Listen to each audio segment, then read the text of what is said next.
السلام علیکم my dear listeners. Peer Kamil کے ایپیسوڈ 2 شروع کرنے سے پہلے میں آپ لوگوں سے ایک چیز شیئر کرنا چاہتی ہوں. میں آپ لوگوں کو ایپیسوڈ 1 میں بھی نہیں بتا سکی تھی کیونکہ اس وقت مجھے خود بھی آئیڈیا نہیں تھا اس چیز کا. بٹ جب میں ویڈیو ایڈٹ کر رہی تھی نا تو میں نے سوچا تھا آپ لوگوں سے بھی شیئر کر لوں. اگر آپ لوگوں نے ایپیسوڈ 1 سنی ہے تو آپ نے ہر سین کے ساتھ ڈیفرنٹ پکچرز بھی چلتی ہوئی دیکھی ہوں گی. ہم میں سے اکثر لوگ جب بھی کہانی پڑھتے یا سنتے ہیں تو ہمارے دماغ میں ویسے بھی کوئی نہ کوئی امیجنیشن چل ہی رہی ہوتی ہے اس سین کو لے کے.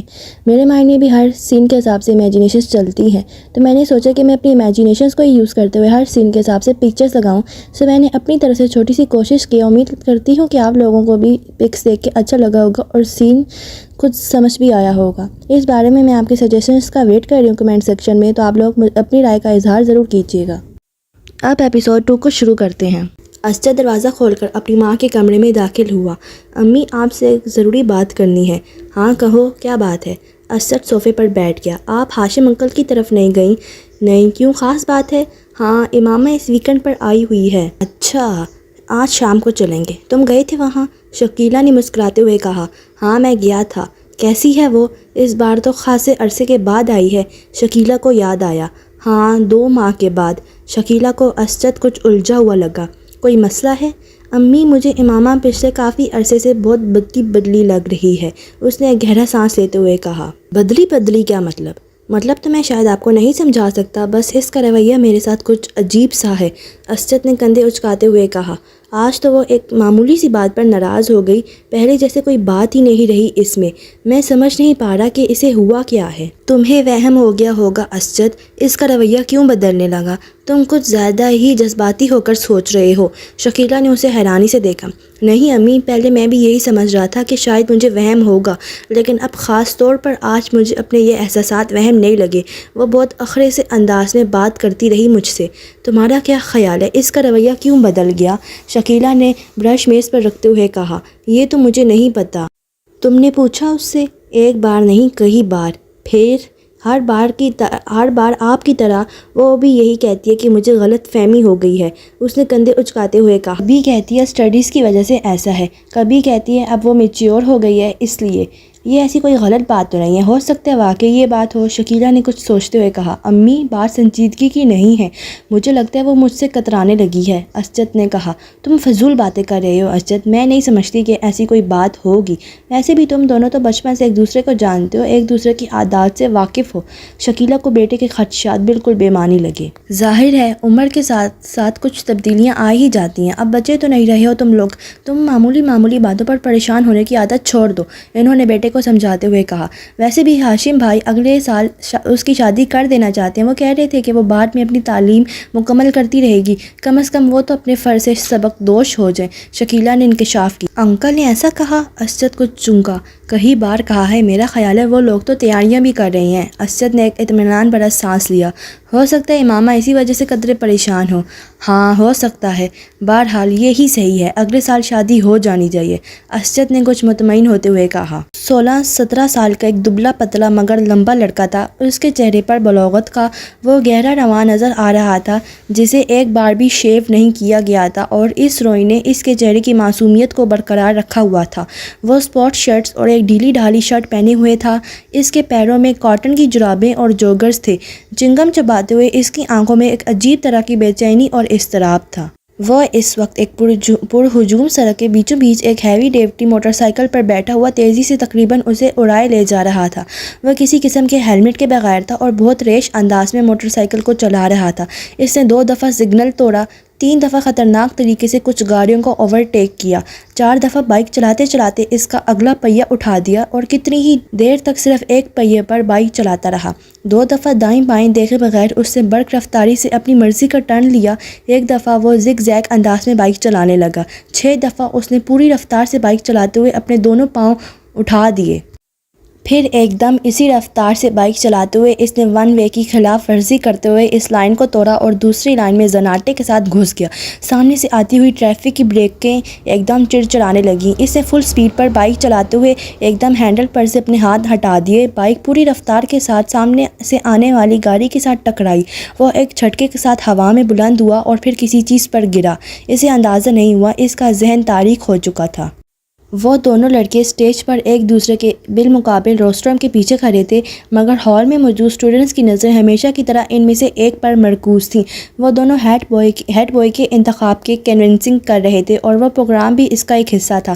دونوں کے روسٹرم پر ایک پوسٹر لگا تھا، جن میں سے ایک پر ووٹ فار سالار اور دوسرے پر ووٹ فار فیضان لکھا تھا۔ اس وقت فیضان ہیڈ بوائے بن جانے کے بعد اپنے ممکنہ اقدامات کا اعلان کر رہا تھا، جبکہ سالار پوری سنجیدگی کے ساتھ اسے دیکھنے میں مصروف تھا۔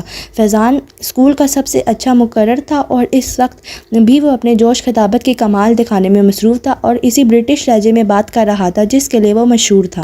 بہترین ساؤنڈ سسٹم کی وجہ سے اس کی آواز اور انداز دونوں خاصے متاثر کن تھے۔ ہال میں بلشبہ سکوت طاری تھا اور یہ خاموشی صرف اسی وقت ٹوٹتی جب فیضان کے سپورٹرز اس کے کسی اچھے جملے پر داد دینا شروع ہوتے۔ ہال ایک دم تالیوں سے گونج اٹھتا۔ آدھے گھنٹے کے بعد جب وہ اپنے لیے ووٹ کی اپیل کرنے کے بعد خاموش ہوا تو ہال میں اگلے کئی منٹ تالیاں اور سیٹیاں بجتی رہیں۔ ان تالیوں میں خود سالار سکندر بھی شامل تھا۔ فیضان نے ایک فاتحانہ نظر ہال پر ڈالی اور سالار پر ڈالی اور اسے تالیاں بجاتے دیکھ کر اس نے گردن کے ہلکے اشارے سے اسے سراہا۔ سالار سکندر آسان حریف نہیں تھا، یہ وہ اچھی طرح جانتا تھا۔ اسٹیج سیکریٹری اب سالار کے لیے اناؤنسمنٹ کر رہا تھا۔ تالیوں کی گونج میں سالار نے بولنا شروع کر دیا۔ گڈ مارننگ فرینڈز، وہ یک لہجہ ٹھہرا۔ فیضان اکبر ایک مقرر کے طور پر یقیناً ہمارے اسکول کا اثاثہ ہے، میں یا دوسرا کوئی بھی ان کے مقابلے میں کسی اسٹیج پر کھڑا نہیں ہو سکتا۔ وہ ایک لمحے کے لیے رکا، اس نے فیضان کے چہرے کو دیکھا جس پر ایک فخریہ مسکراہٹ ابھر رہی تھی، مگر سالار کے جملے کے باقی حصے نے اگلے لمحے اس مسکراہٹ کو غائب کر دیا۔ اگر معاملہ صرف باتیں بنانے کا ہو تو ہال میں ہلکی سی کھلکھلاہٹیں ابھریں۔ سالار کے لہجے کی سنجیدگی برقرار تھی، مگر ایک ہیڈ بوائے اور مقرر میں بہت فرق ہوتا ہے۔ مقرر کو باتیں کرنی ہوتی ہیں، ہیڈ بوائے کو کام کرنا ہوتا ہے۔ دونوں کے درمیان ٹاکر اور ڈوئر کا فرق ہوتا ہے، اور great talkers are not great doers. Salar کے سپورٹرز کی تالیوں سے ہال گونج اٹھا۔ میرے پاس فیضان اکبر جیسے خوبصورت لفظوں کی روانی نہیں ہے، اس نے اپنی بات جاری رکھی۔ میرے پاس صرف میرا نام ہے اور میرا متاثر کن ریکارڈ، اور مجھے کنونسنگ کے لیے لفظوں کے کوئی دریا نہیں بہانے، مجھے صرف ایک لفظ کہنے ہیں۔ وہ ایک بار رکا۔ Trust me and vote for me, مجھ پر اعتماد کریں اور مجھے ووٹ دیں۔ اس سے شکریہ ادا کرتے ہوئے جس وقت اپنا مائک کو آف کیا، اس وقت ہال تالیوں سے گونج رہا تھا۔ 1 منٹ 40 سیکنڈ میں وہ اسی نپے تلے اور کیلکولیٹڈ انداز میں بولا تھا جو اس کا خاصہ تھا، اور اسی 1.5 منٹ نے فیضان کا تختہ الٹ کر دیا تھا۔ اس ابتدائی تعارف کے بعد دونوں امیدواروں سے سوال و جواب کا سلسلہ شروع ہوا تھا۔ سالار سکندر ان جوابات میں بھی اتنا ہی اختصار سے کام لے رہا تھا جتنا اس نے اپنی تقریر میں لیا تھا۔ اس کا سب سے طویل جواب 4 جملوں پر مشتمل تھا، جبکہ فیضان کا سب سے مختصر جواب بھی 4 جملوں پر مشتمل نہیں تھا۔ فیضان کی فصاحت و بلاغت، جو پہلے اس کی خوبی سمجھی جاتی تھی، اس وقت اسٹیج پر سالار کے مختصر جوابات کے سامنے چڑپ زبانی نظر آ رہی تھی، اور اس کا احساس خود فیضان کو بھی ہو رہا تھا۔ جس سوال کا جواب سالار ایک لفظ یا ایک جملے میں دیتا، اس کے لیے فیضان کو عادتاً تحمید ماننی پڑتی، اور سالار کا اپنی تقریر میں اس کے بارے میں کیا ہوا یہ تبصرہ وہاں موجود اسٹوڈنٹس کو کچھ اور صحیح محسوس ہوتا کہ ایک مقرر صرف باتیں کر سکتا ہے۔ سالار سکندر کو ہیڈ بوائے کیوں ہونا چاہیے؟ سوال کیا گیا۔ کیونکہ آپ بہترین شخص کا انتخاب چاہتے ہیں، جواب آیا۔ کیا یہ جملہ خود ستائشی نہیں ہے؟ اعتراض کیا گیا۔ نہیں، یہ جملہ خود شناسی ہے۔ اعتراض کو رد کر دیا گیا۔ خود ستائشی اور خود شناسی میں کیا فرق ہے؟ ایک بار پھر چپتے ہوئے لہجے میں پوچھا گیا۔ وہی جو فیضان اکبر اور سالار سکندر میں ہے، سنجیدگی سے کہا گیا۔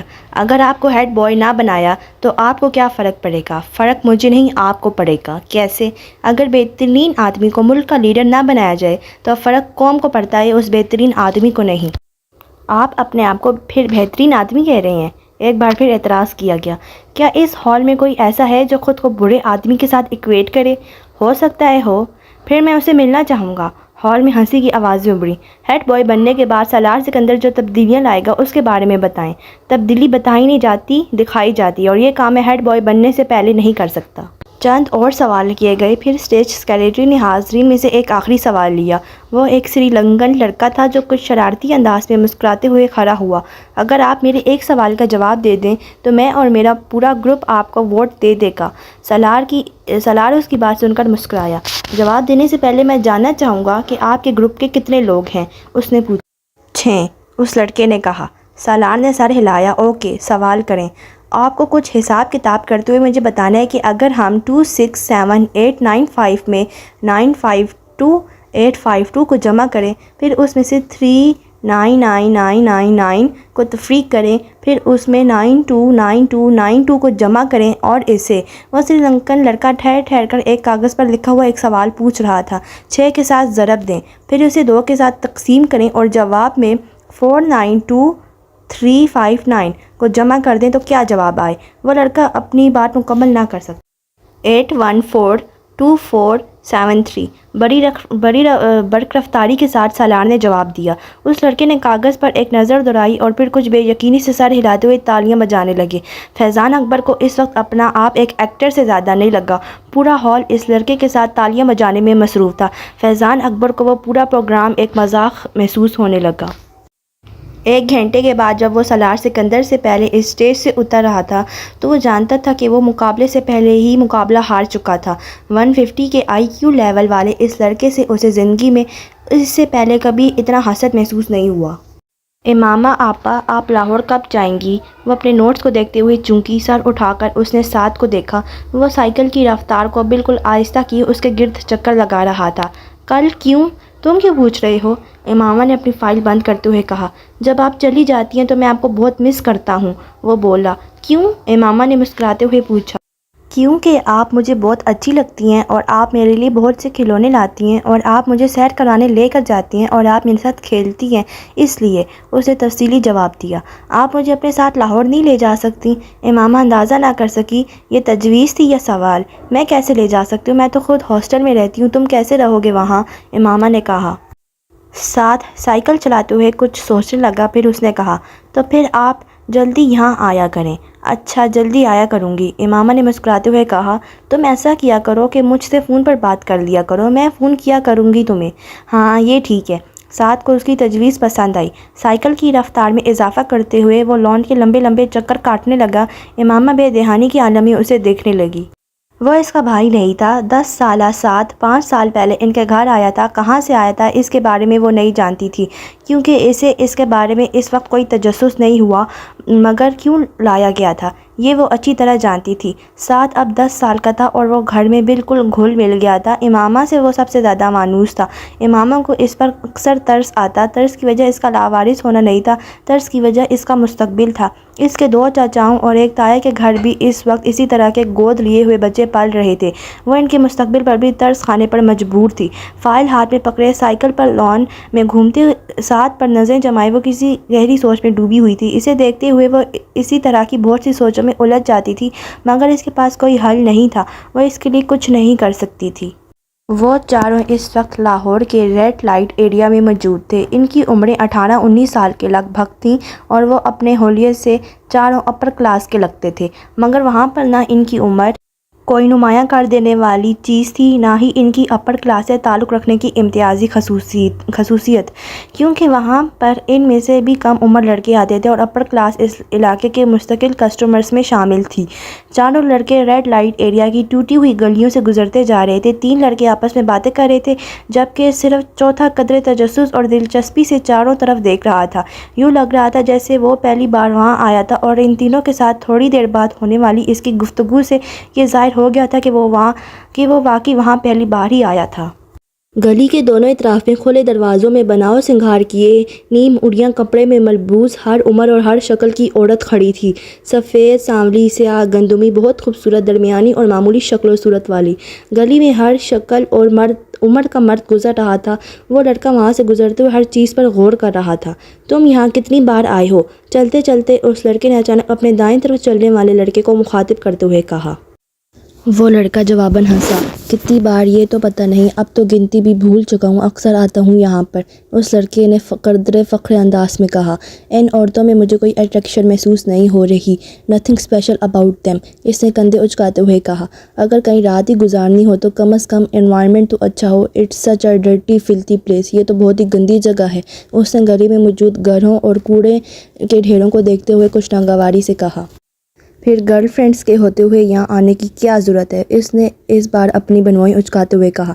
اس جگہ کا اپنا ایک چارم ہے، گرل فرینڈس اور یہاں کی عورتوں کا کوئی مقابلہ نہیں ہے۔ گرل فرینڈس اس طرح کے ڈانس تو نہیں دکھا سکتی جو ابھی کچھ دیر بعد تم دیکھو گے، تیسرا لڑکا ہنسا۔ اور پھر پاکستان کی جس بڑی ایکٹریس کا ڈانس دکھانے ہم تمہیں لے جا رہے ہیں وہ تو بس دوسرے لڑکے کی بات پہلے لڑکے نے کاٹ دیا۔ اس کا ڈانس تو تم پہلے بھی دکھا چکے ہو۔ ارے وہ کچھ بھی نہیں تھا، بھائی کی شادی پر ایک مجرا کیا تھا، مگر یہاں پر تو بات ہی کچھ اور ہوتی ہے۔ وہ ایکٹریس تو ایک پوش علاقے میں رہتی ہے، پھر یہاں کیوں آتی ہے؟ پہلے لڑکے نے کچھ غیر مطمئن انداز میں اس سے پوچھا۔ یہ تم آج خود اس سے پوچھ لینا، میں کبھی اس سے اس طرح کے سوال نہیں کرتا۔ دوسرے لڑکے کی بات پر باقی دونوں لڑکے ہنسے، مگر تیسرا اسے اسی طرح چپتی ہوئی نظروں سے دیکھتا رہا۔ ان کا سفر بالآخر اس گلی کے آخر میں ایک عمارت کے سامنے ختم ہو گیا۔ عمارت کے نیچے موجود دکان سے تینوں لڑکوں نے موتیوں کے بہت سے ہار خریدے اور اپنی کلائیوں میں لپیٹ لیے۔ ایک ہار دوسرے لڑکے نے اس لڑکی کی کلائی میں بھی لپیٹ دیا جو وہاں آنے پر اعتراض کر رہا تھا۔ پھر ان لوگوں نے وہاں سے پان خریدے۔ تمباکو والا پان دوسرے لڑکے نے اس لڑکے کو بھی دیا جو شاید زندگی میں پہلی بار پان کھا رہا تھا۔ پان کھاتے ہوئے وہ چاروں اس عمارت کی سیڑھیاں چڑھنے لگے۔ اوپر پہنچ کر پہلے لڑکے نے ایک بار پھر تنقیدی نظروں سے چاروں طرف دیکھا اور پھر اس کے چہرے پر اطمینان کی ایک جھلک نمودار ہوئی۔ وہ جگہ بہت صاف ستھری اور خاصی حد تک آراستہ تھی۔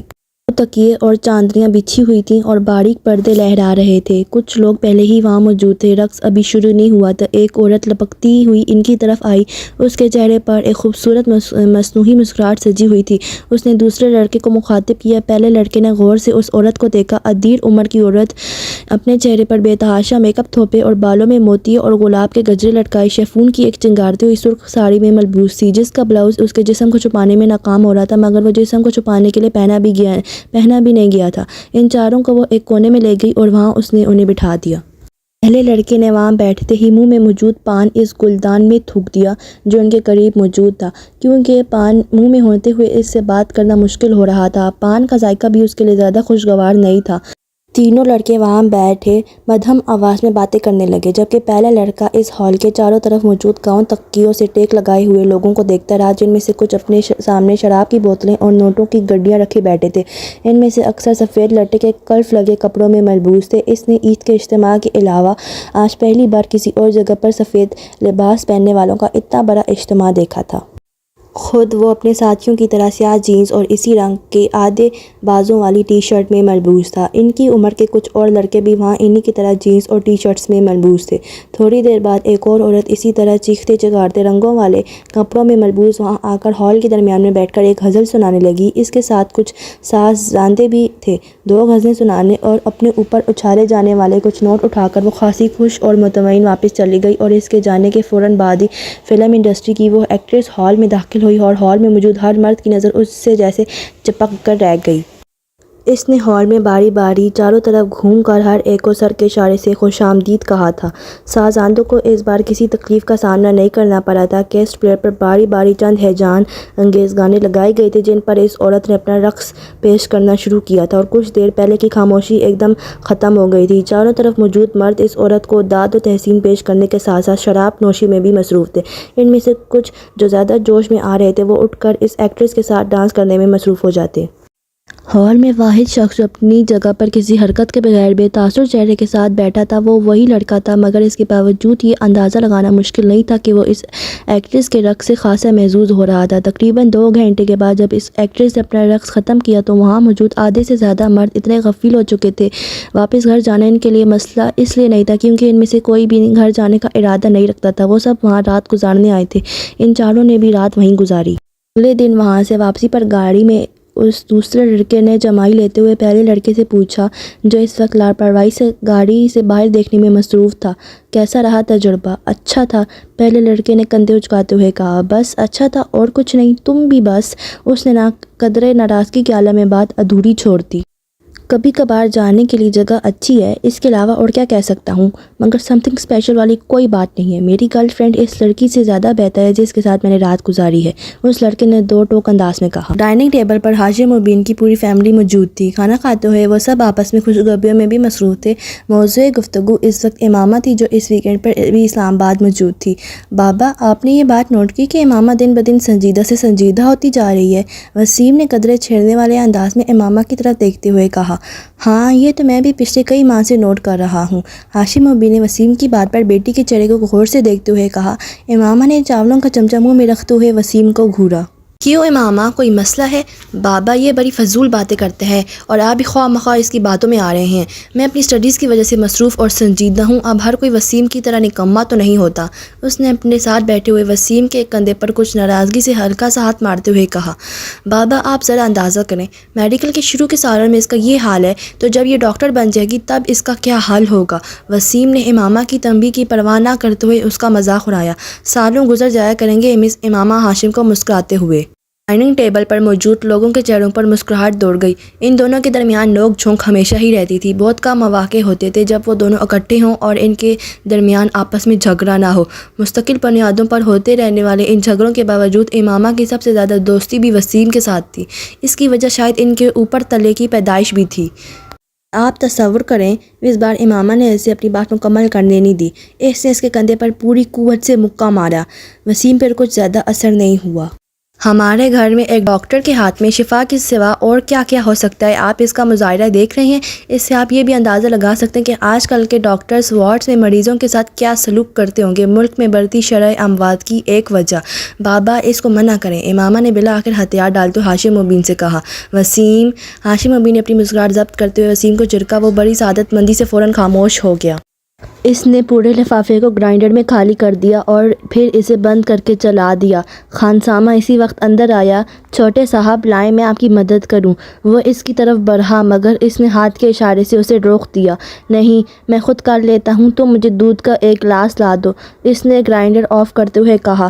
خانسامہ ایک گلاس میں دودھ لے کر اس کے پاس چلا آیا۔ آدھے گلاس میں اس نے گرائنڈر میں موجود تمام پاؤڈر ڈال دیا اور ایک چمچے سے اچھی طرح ہلانے لگا۔ پھر ایک ہی سانس میں وہ دودھ پی گیا۔ کھانے میں آج کیا پکایا ہے تم نے؟ اس نے خانسامہ سے پوچھا۔ خانسامہ نے کچھ ڈشز گنوانی شروع کر دیں۔ اس کے چہرے پہ ناگواری ابھری۔ میں کھانا نہیں کھاؤں گا، سونے جا رہا ہوں، مجھے ڈسٹرب مت کرنا، اس نے سختی سے کہا اور کچن سے نکل گیا۔ پیروں میں پہنی ہوئی باٹا کی چپل کو وہ فرش پر تقریباً گھسیٹتا جا رہا تھا۔ اس کی شیف بڑی ہوئی تھی اور آنکھیں سرخ تھیں۔ شرٹ کے چند ایک کے سوا سارے ہی بٹن کھلے ہوئے تھے۔ اپنے کمرے میں جا کر اس نے دروازے کو لاک کر لیا اور وہاں موجود جہازی سائز کے میوزک سسٹم کی طرف گیا اور کمرے میں بولٹن کا "when a man loves a woman" بلند آواز میں بجنے لگا۔ وہ ریموٹ لے کر اپنے بیڈ پہ آ گیا اور اوندھے منہ بے ترتیبی کے عالم میں لیٹ گیا۔ اس کا ریموٹ والا بایاں ہاتھ بیڈ سے نیچے لٹک رہا تھا اور مسلسل ہل رہا تھا۔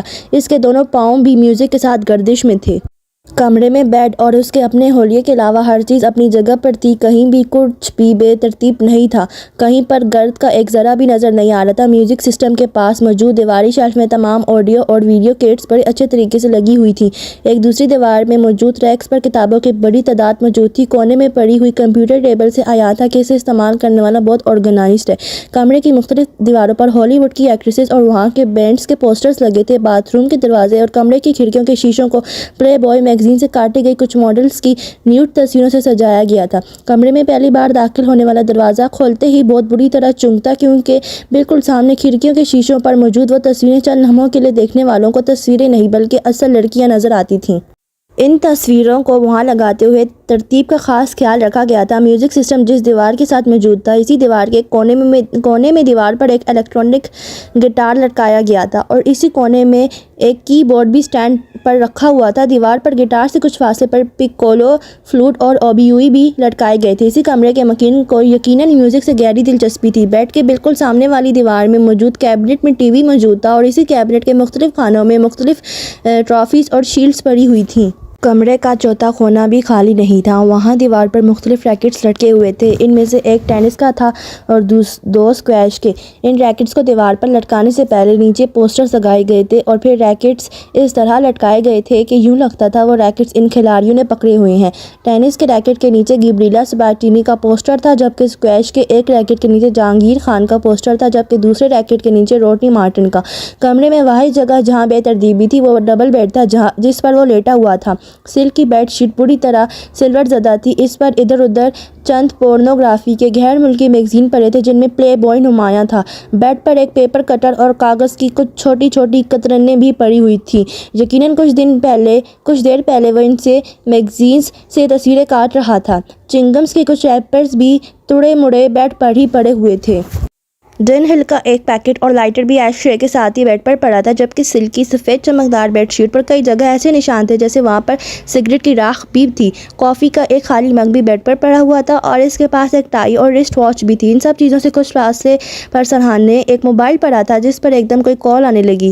بیڈ پر اوندھے منہ لیٹا ہوا وہ نوجوان اب شاید نیند کے عالم میں تھا، کیونکہ موبائل کی بیپ پر اس نے سر اٹھائے بغیر اپنا دایاں ہاتھ بیڈ پر ادھر ادھر پھیرتے ہوئے جیسے موبائل تلاش کرنے کی کوشش کی، مگر موبائل اس کے ہاتھ کی رسائی سے بہت دور تھا۔ اس پر مسلسل کال آ رہی تھی۔ کچھ دیر اسی طرح ادھر ادھر ہاتھ پھیرنے کے بعد اس کا ہاتھ ساخت ہو گیا۔ شاید اب وہ واقعی سو چکا تھا، کیونکہ اس کے تھرکتے پیر رک چکے تھے۔ موبائل پر اب بھی کال آ رہی تھی۔ بیڈ سے باہر نکلے ہوئے اس کے بائیں ہاتھ میں پکڑا ہوا ریموٹ ایک دم اس کی گرفت سے نیچے کارپیٹ پر گرا۔ مائیکل بولٹن کی آواز ابھی بھی کمرے میں گونج رہی تھی، "When a man loves a woman"۔ پھر ایک دم کمرے کے دروازے پر کسی نے دستک دی اور پھر دستک کی آواز بڑھتی ہی گئی۔ موبائل کی کال ختم ہو چکی تھی۔ دروازے پر دستک دینے والے ہاتھ بڑھتے گئے۔ وہ بیڈ پر اوندھے منہ بے حس و حرکت پڑا تھا۔ "Don't tell me امامہ، کیا تم واقعی انگیجڈ ہو؟" زینب کو جویریہ کے انکشاف پر جیسے کرنٹ لگا۔ امامہ نے ملامتی نظروں سے جویریہ کو دیکھا جو پہلی معذرت خواہ انداز میں اسے دیکھ رہی تھی۔ "اسے نہیں، مجھے دیکھ کر بتاؤ، کیا تم واقعی انگیجڈ ہو؟" زینب نے اس بار اسے کچھ جھڑکتے ہوئے کہا۔ "ہاں، مگر یہ اس قدر غیر معمولی اور حیرت انگیز واقعہ تو نہیں کہ تم اس پر اس طرح ریئیکٹ کرو"۔ امامہ نے بڑی رسانیت سے کہا۔ وہ سب لائبریری میں بیٹھی ہوئی تھیں اور اپنی طرف سے حتی المقدار سرگوشیوں میں باتیں کر رہی تھیں۔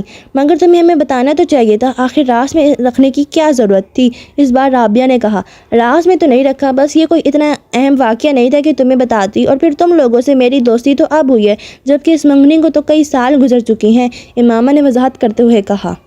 "کئی سال سے کیا مراد ہے تمہاری؟ میرا مطلب ہے 2-3 سال۔ پھر بھی امامہ، بتانا تو چاہیے تھا ہمیں"۔ زینب کا اعتراض ابھی بھی اپنی جگہ قائم تھا۔ امامہ نے مسکراتے ہوئے زینب کو دیکھا۔ "اب کروں گی تو اور کسی کو بتاؤں یا نہ بتاؤں، تمہیں ضرور بتاؤں گی"۔ "Very funny". زینب نے اسے گھورتے ہوئے کہا۔ "اور کچھ نہیں تو تم ہمیں کوئی تصویر وغیرہ ہی لا کر دکھا دو موصوف کی، کون ہے، کیا نام ہے، کیا کرتا ہے"۔ رابعہ ہمیشہ کی طرح ایک ہی سانس میں سوال در سوال کر ڈالے۔ "فرسٹ کزن ہے، اسجد نام ہے"۔ امامہ نے رک کر کچھ سوچتے ہوئے کہا۔ "MBA کیا ہے اس نے اور بزنس کرتا ہے"۔ "شکل و صورت کیسی ہے؟" اس بار زینب نے پوچھا۔ امامہ نے غور سے اس کے چہرے کو دیکھا۔ "ٹھیک ہے"۔ "ٹھیک ہے"؟ میں تم سے پوچھ رہی ہوں۔ "لمبا ہے، ڈارک ہے، ہینڈسم ہے"۔ اس بار امامہ مسکراتے ہوئے کچھ کہے بغیر زینب کو دیکھتی رہی۔ امامہ نے اپنی پسند سے منگنی کی ہے، وہ اچھا خاصا گڈ لکنگ ہے"۔ جویریہ نے اس بار امامہ کی طرف سے جواب دیتے ہوئے کہا۔ "ہاں، ہمیں اندازہ کر لینا چاہیے تھا، آخر وہ امامہ کا فرسٹ کزن ہے"۔ "اب امامہ، تمہارا اگلا کام یہ ہے کہ تم ہمیں اس کی تصویر لا کر دکھاؤ"۔ زینب نے کہا۔ "نہیں، اس سے پہلے کا ضروری کام یہ ہے کہ ہمیں کچھ کھلانے پلانے لے چلو"۔ رابعہ نے مداخلت کرتے ہوئے کہا۔ "فی الحال تو یہاں سے چلیں، ہاسٹل جانا ہے مجھے"۔ امامہ ایک دم اٹھ کر کھڑی ہو گئی تو وہ بھی اٹھ گئیں۔ "ویسے جویریہ، تم نے یہ بات پہلے کیوں نہیں بتائی؟" ساتھ چلتے ہوئے زینب نے جویریہ سے پوچھا۔ "بھائی، امامہ نہیں چاہتی تھی، اس لیے میں نے کبھی اس موضوع پر بات نہیں کی"۔ جویریہ نے معذرت خواہ انداز میں کہا۔ امامہ نے مڑ کر ایک بار پھر جویریہ کو گھورا۔ اس کی نظروں میں تنبیہ تھی۔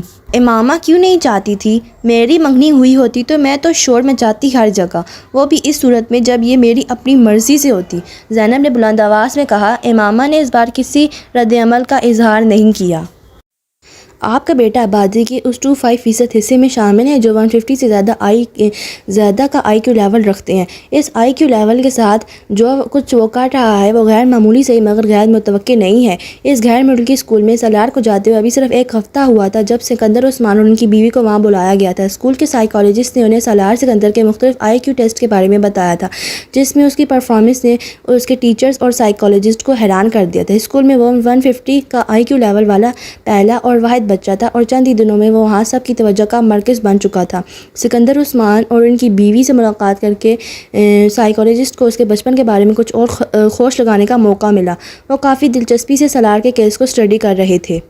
اور دلچسپی کی یہ نوعیت پروفیشنل نہیں ذاتی تھی۔ اپنے کیریئر میں وہ پہلی بار اس IQ کے بچے کا سامنا کر رہے تھے۔ سکندر عثمان کو آج بھی وہ دن اچھی طرح یاد تھا۔ سالار اس وقت صرف 2 سال کا تھا اور غیر معمولی طور پر وہ اس عمر میں ایک عام بچے کی نسبت زیادہ صاف لہجے میں باتیں کرتا تھا اور باتوں کی نوعیت ایسی ہوتی تھی کہ وہ اور ان کی بیوی اکثر حیران ہوتے تھے۔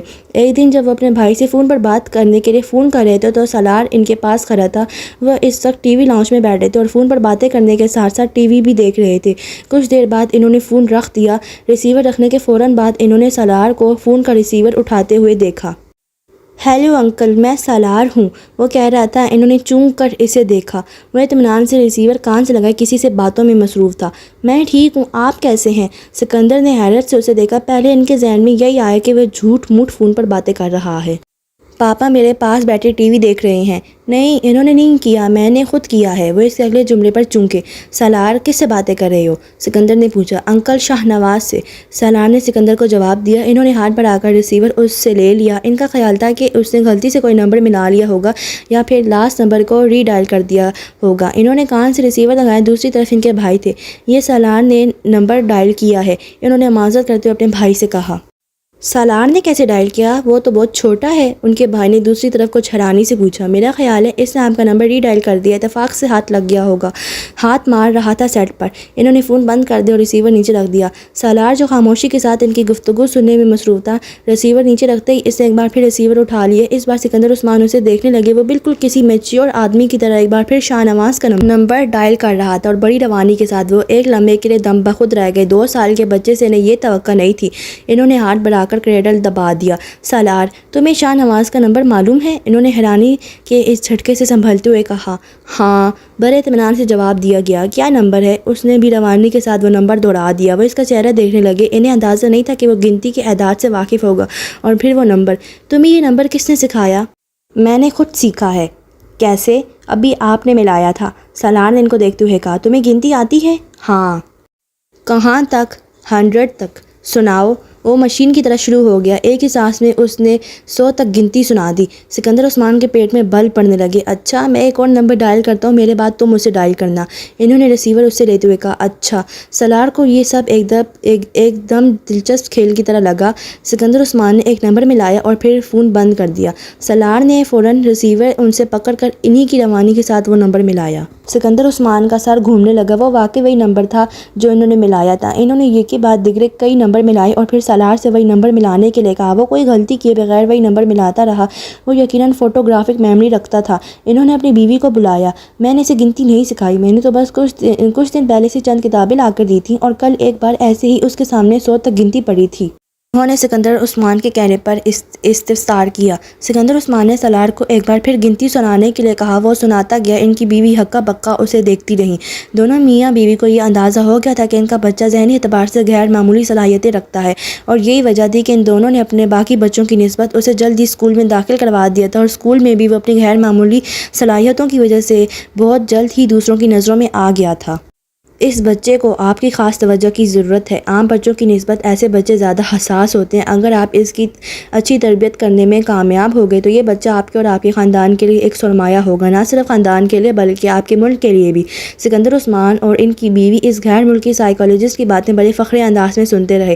اپنے دوسرے بچوں کے مقابلے میں وہ سالار کو زیادہ اہمیت دینے لگے تھے۔ وہ ان کی سب سے چہیتی اولاد تھا اور انہیں اس کی کامیابیوں پر فخر تھا۔ اسکول میں ایک ٹرم کے بعد اسے اگلی کلاس میں پروموٹ کر دیا گیا اور دوسری ٹرم کے بعد اس سے اگلی کلاس میں، اور اس وقت پہلی بار سکندر عثمان کو کچھ تشویش ہونے لگی۔ وہ نہیں چاہتے تھے سالار 8-10 سال کی عمر میں جونیئر یا سینئر کیمبرج کر لیتا، مگر جس رفتار سے وہ ایک سے دوسری کلاس میں جا رہا تھا یہی ہونا تھا۔ میں چاہتا ہوں آپ میرے بیٹے کو اب پورے 1 سال کے بعد ہی اگلی کلاس میں پروموشن دیں۔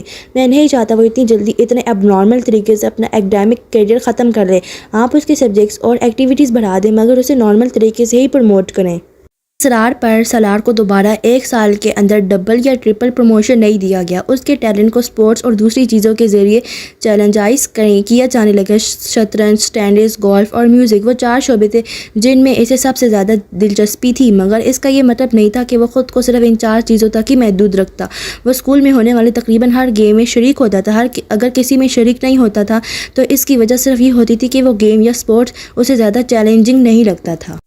جویریہ، پروفیسر اطمینان کے لیکچر کے نوٹس مجھے دینا۔ امامہ نے جویریہ کو مخاطب کیا جو ایک کتاب کھولے بیٹھی ہوئی تھی۔ جویریہ نے ہاتھ بڑھا کر اپنی ایک نوٹ بک سے اسے تھما دی۔ امامہ نوٹ بک کھول کر صفحے پلٹنے لگی۔ جویریہ ایک بار پھر کتاب کے مطالعے میں مصروف ہو گئی۔ کچھ دیر بعد اچانک اسے جیسے خیال آیا تھا۔ اس نے مڑ کر اپنے بستر پر بیٹھی ہوئی امامہ کو دیکھا۔ تم نے لیکچر نوٹ کرنا کیوں بند کر دیا ہے؟ اس نے امامہ کو مخاطب کیا۔ امامہ نے نوٹ بک سے نظریں اٹھا کر اسے دیکھا۔ مجھے کچھ سمجھ میں آئے تو میں نوٹ کروں۔ کیا مطلب؟ تمہیں پروفیسر امتنان کا لیکچر بھی سمجھ میں نہیں آتا؟ جویریہ کو جیسے حیرت ہوئی، اتنا اچھا تو پڑھاتے ہیں، میں نے کب کہا کہ برا پڑھاتے ہیں، بس مجھے۔ اس نے کچھ الجھے ہوئے لہجے میں بات ادھوری چھوڑ دی۔ وہ ایک بار پھر ہاتھ میں پکڑی نوٹ بک کو دیکھ رہی تھی۔ جویریہ نے غور سے اسے دیکھا۔ تم آج کل کچھ غائب دماغ نہیں ہوتی جا رہی؟ ڈسٹرب ہو کسی وجہ سے؟ جویریہ نے اپنے سامنے رکھی کتاب بند کرتے ہوئے بڑے ہمدردانہ لہجے میں کہا۔ ڈسٹرب؟ وہ بڑبڑائی۔ نہیں، ایسی کوئی بات نہیں ہے۔ تمہاری آنکھوں کے گرد ہلکے بھی پڑے ہوئے ہیں۔ کل رات کو شاید 3:30 کا وقت تھا جب میری آنکھ کھلی اور تم اس وقت بھی جاگ رہی تھی۔ میں پڑھ رہی تھی، وہ اسے مدافعانہ لہجے میں کہا۔ نہیں، صرف کتاب اپنے سامنے رکھے بیٹھی ہوئی تھی، مگر کتاب پر نظر نہیں تھی تمہاری۔ جویریہ نے اس کا عذر رد کرتے ہوئے کہا۔ تمہیں کوئی مسئلہ تو نہیں ہے؟ کیا مسئلہ ہو سکتا ہے مجھے؟ پھر تم اتنی چپ چاپ کیوں رہنے لگی ہو؟ جویریہ اس کی ٹال مٹول سے متاثر ہوئے بغیر بولی۔ نہیں، میں کیوں چپ رہوں گی؟ امامہ نے مسکرانے کی کوشش کی۔ میں تو پہلے کی طرح ہی بولتی ہوں۔ صرف میں ہی نہیں، باقی سبھی تمہاری پریشانی کو محسوس کر رہے ہیں۔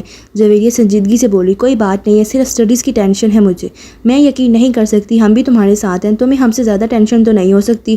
جویریہ نے سر ہلاتے ہوئے کہا۔ امامہ نے گہرا سانس لیا، وہ اب ضد چھوڑ رہی تھی۔ تمہارے گھر میں خیریت تو ہے نا؟ ہاں، بالکل خیریت ہے۔ اسجد کے ساتھ تو کوئی جھگڑا نہیں ہوا؟ اسجد کے ساتھ کیوں جھگڑا ہوگا؟ امامہ نے اسی کے انداز میں پوچھا۔ پھر بھی اختلافات تو ایک بہت ہی۔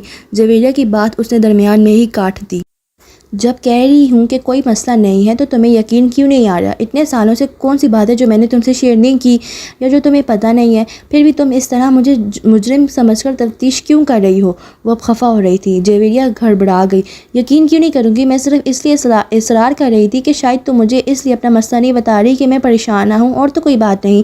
جویریہ کچھ نادم سی ہو کر اس کے پاس سے اٹھ کر واپس اپنی اسٹڈی ٹیبل کے سامنے جا بیٹھی۔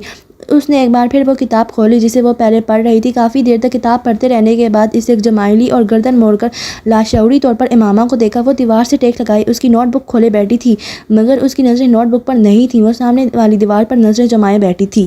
اس نے گاڑی نہر کے پل سے کچھ فاصلے پر کھڑی کر دی، پھر ڈگی سے ایک بوری اور رسی نکالی۔ وہ بوری کو کھینچتے ہوئے اس پل کی طرف بڑھتا رہا۔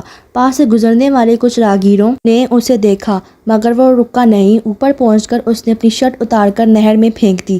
چند لمحوں میں اس کی شرٹ بہتے پانی کے ساتھ غائب ہو چکی تھی۔ ڈارک بلو کلر کی تنگ جینس میں اس کا لمبا قد اور خوبصورت جسم بہت نمایاں تھا۔